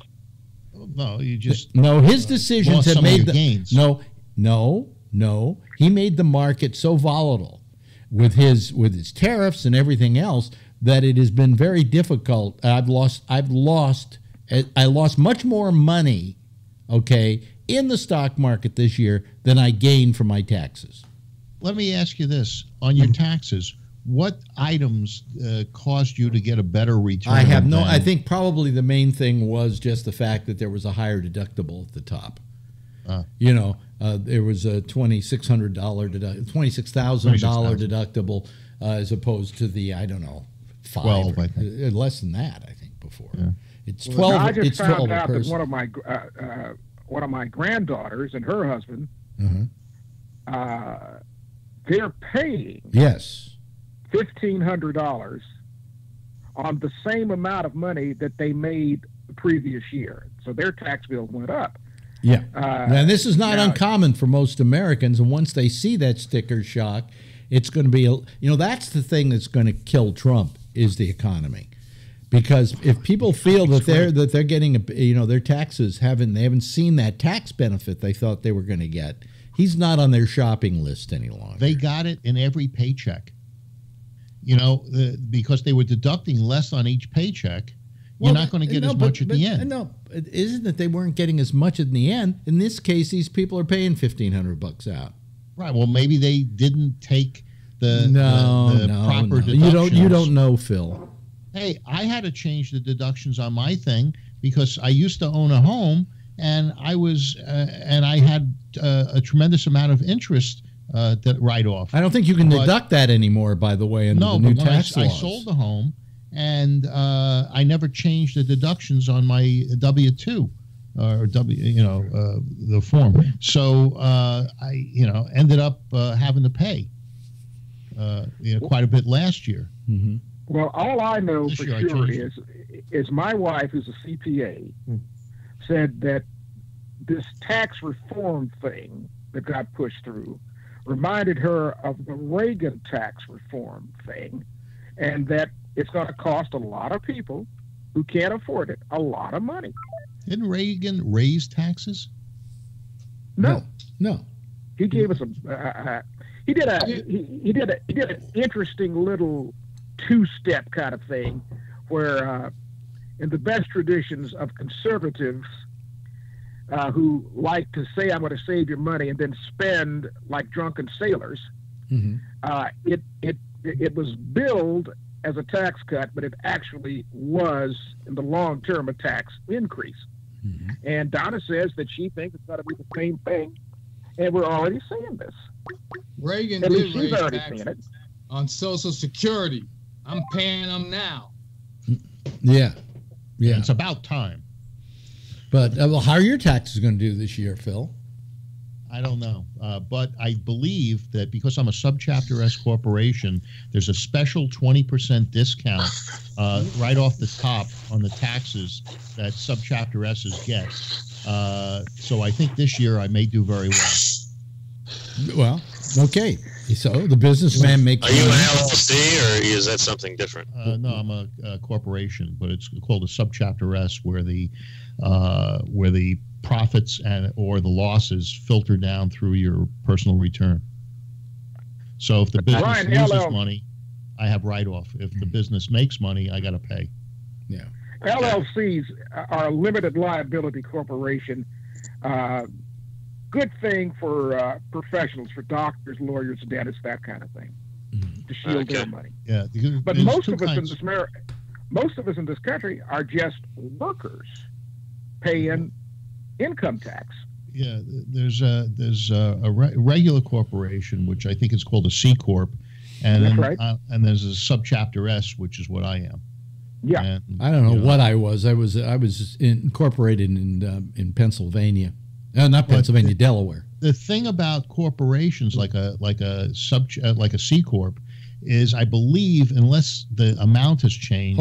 This is getting very boring now. No, but you could only keep $200,000 in the corporation. It's still very boring. You had to distribute it as look, Jeff's falling asleep. No. No. So the people would say that the corporations are making all this money and they're holding on to all this money. They can't. Boy, there's nothing more boring than talking about corporations. Look, guys, I got to go get ready for my show. Call me on the other side of the hour if you want to keep on talking about this stuff. Yeah. Be glad to have you join us on the intersection. Okay, good talking to you. Bye. Bye. There he goes, ladies and gentlemen. The wonderful and lovely and attractive Jack Bishop, ladies and gentlemen, leaves us and leaves the group. Hey, Tony, you haven't said anything tonight. You said you had something you wanted to talk about, though. Yeah, I actually did. It's about Elizabeth Warren and the Amazon deal. Remember the Amazon deal? They were supposed to come to Long Island City. You mean Xena, Xena, Pocahontas, the Jungle Warrior. Pocahontas. You get it. The Amazon that was coming to Long Island. Yeah. Yes, Xena, the warrior princess. So, listen to this. This you're gonna laugh at. What? Here's a local paper. There's a local paper. Yeah. In my area called the Queen's Ledger. So they have her here. She gave a speech at the site where Amazon left. So now she's trying to remember how she's going. She's gonna. If president, you're breaking up on us. Like, listen to what she said, Alex. You ready for this? You're breaking up. This is what she said in her speech. Ready? Okay. She goes like this. She goes. She says, today a minimum wage job in America will not keep a mama and a baby out of poverty, right? Mm-hmm. Okay, then she goes, where is it? When we find it here. Hold on. Did she say that? Are you taking your reading lessons from me? No, I have it here. I'm sorry. Man, yeah, I like this shit. Oh, wait a second here. Hold on. Well, come on, Tony. The headline. Ready? She goes like this. When I was a girl, a minimum wage job would support a family of 3, she said. Her mother, she said, when she was able to work a minimum wage job when she was a kid and support 3 children. Mm-hmm. Is she a fucking liar? Where is her mother working? I worked at Jetburger in Elmsford. She's not lying. It was $1.75. She said her mother was able to support 3 kids on minimum wage. $1.75. They could a long time ago. Yes. She's a liar, Alex. This woman. She'll say anything. No, she's not lying. No, Tony, she's not lying. You can support 3 kids on minimum wage. How can you live on $15 a day? Not today. Not today. No, but even then, in 1972, my buddy was working at Jetburger, so I said I'll work there too. So I worked there a week. $1.75. Phil, can you support 3 kids on minimum wage in 1960s? Come on. And no, yourself, nobody. Come on. She talks out of her ass. That's funny because the minimum wage, when adjusted to inflation, versus the 1960s, would be $20 to $22 an hour now. $1.75, and probably in the 60s it was $1.25. Minimum wage, when adjusted to inflation, is what I'm saying. When adjusted to the current rate of inflation, it would be $20 to $22 in other words, an hour. also what he's saying is that minimum wage right now is not the equivalent of how much minimum wage was back in the 60s. No. And it isn't. You're right. Adjusted for inflation, what he's saying is adjusted for inflation, whatever the minimum wage was in the 60s is what, 20 times more now? You can look it up on Google. Just type it in on search. It'll give right there in the search results. We haven't had inflation for 15 years. Inflation's been at 1-2%. Bullshit, Phil. 2%. Where are you paying your money out of the same pocket I am? Yeah, I just find that I can't see how you could support 3 kids. Look, I'm not a big fan of Elizabeth Warren. The price of gas was less than $1 a gallon. I'm not a big in the 70s. Hold on a second. I'm not a big fan of Elizabeth Warren's, Tony, but I got to say that I find her incredibly intelligent, and I find her facts to be incredibly accurate. I don't like her because there's something about her that rubs me the wrong way, and that's probably not a good reason for me not to like her. Okay. But she's not. Would you say she's wrong by saying she can support 3 kids on herself, her mother, on minimum wage? I think I could say that's accurate for the 50s and 60s. Yes. You think she could? Yes. 3 kids. Listen. In the late 50s, early 60s, I remember seeing gas at 15 cents a gallon. Okay. I mean, everything was cheaper. Everything was cheaper. A loaf of bread was a nickel. Yeah. I find that hard to believe. Well, I know you find it hard to believe, but it's in the snow. Am I right, Jeff? We had a 2-bedroom apartment in the 60s that we paid $50 a month for in Chicago. Hell, yeah, when I was earning, when I had a job, I can't remember how much I made in Houston, but I do remember when I was working in Sacramento, California. This is in 1965, maybe. Yeah, 1965. I was making $125 a week, and I was living high off the hog. That was good money. But but you would never make a minimum wage. You always had a good job, Alex. No, but I said I was making $125 a week. I don't know what minimum wage was then, but I was living well on $125 a week. Yeah. So minimum wage probably you could live making above everything else. I mean, certainly, you don't have any room for extras when we're talking about minimum wage back in those days. But I think your mother could have raised kids on that minimum wage. Yes, Phil. Okay, so it said that the annual inflation rate for the last 20 years, the average is 3.22%, and that over a 20-year period, that means it would double. So basically, that if you took the minimum wage of, let's say, $3 20 years ago, and you double it, that would be $6. I'm sorry, Phil. I don't buy that. I think you're doing the math wrong. I think don't show me that. You're doing the math wrong, Phil, because I can say with the money that I made in the 60s, certainly I could have bought, for the money I'm making today, 3 times what I'm making today. All right? 4 times. I mean, no, Phil, you're doing your math all wrong. That's why you've got an accountant.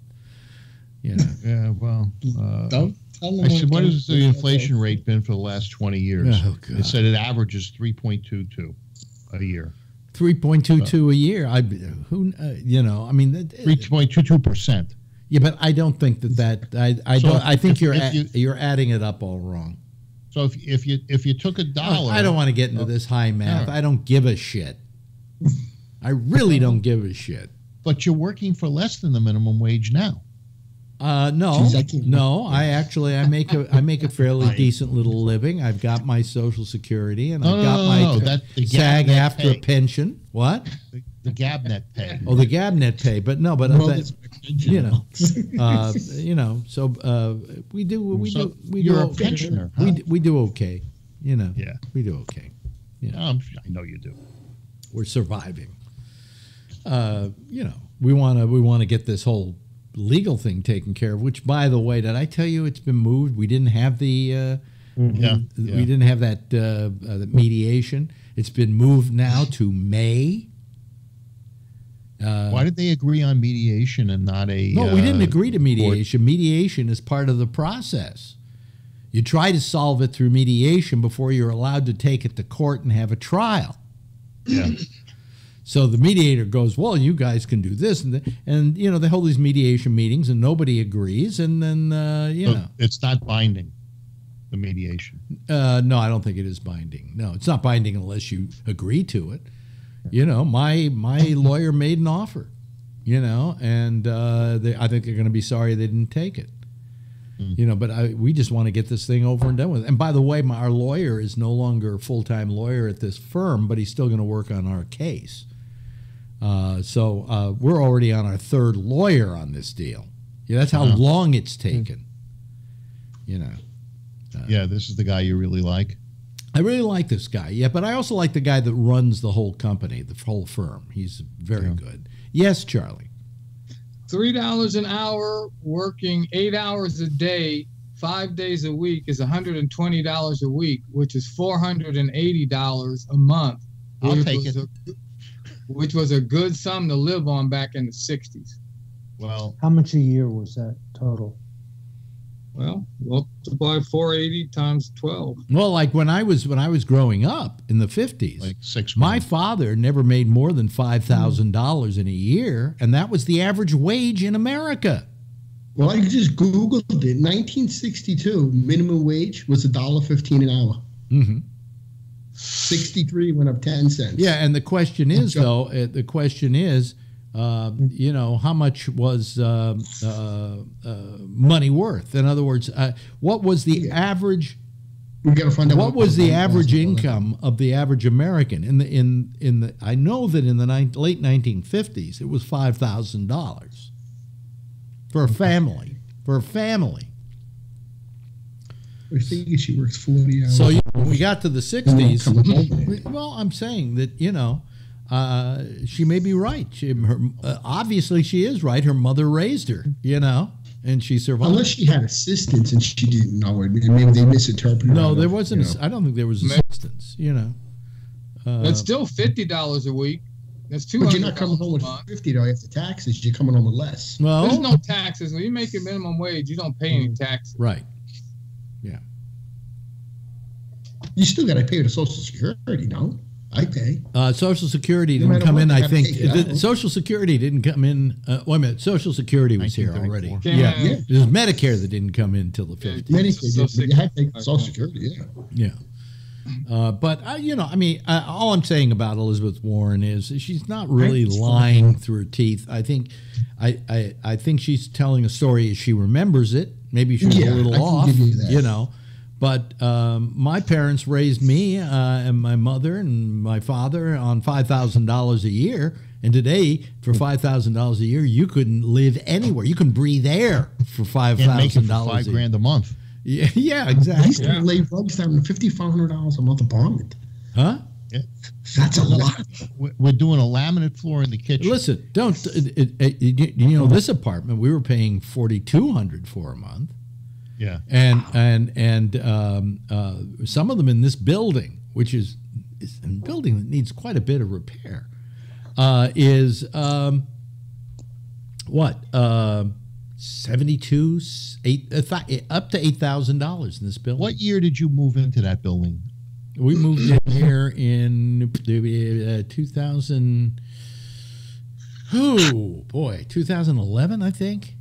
Well, 2011, the economy was still in a malaise, and the price of real estate hadn't skyrocketed like it has in the last couple of years. Yeah. It wasn't until maybe 2015 that things started to upswing. And so, and also rents were lower. You rented at a good time, and it was still $4,200 a month. $7,000 for what you have now. Well, is probably not bad. I was paying something like $2,500 for my place downtown, and it was a one-bedroom apartment. But how much is it now? How much is it now? I really don't know. I think it's probably up around in the 3,000s. That's all. That's it? Yeah, that's it. Yeah. Whatever. Anyway, that's about it. I'm going to start running the theme. It's been nice, everybody. Thank you so much, Phil, for being with us tonight. I also thank the lovely and attractive Jeff for joining us. Brian, this has been a treat, when we can get you to join us.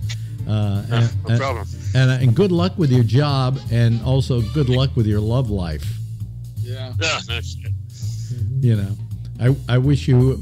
I hope you find the person of your dreams. That's what I hope for you.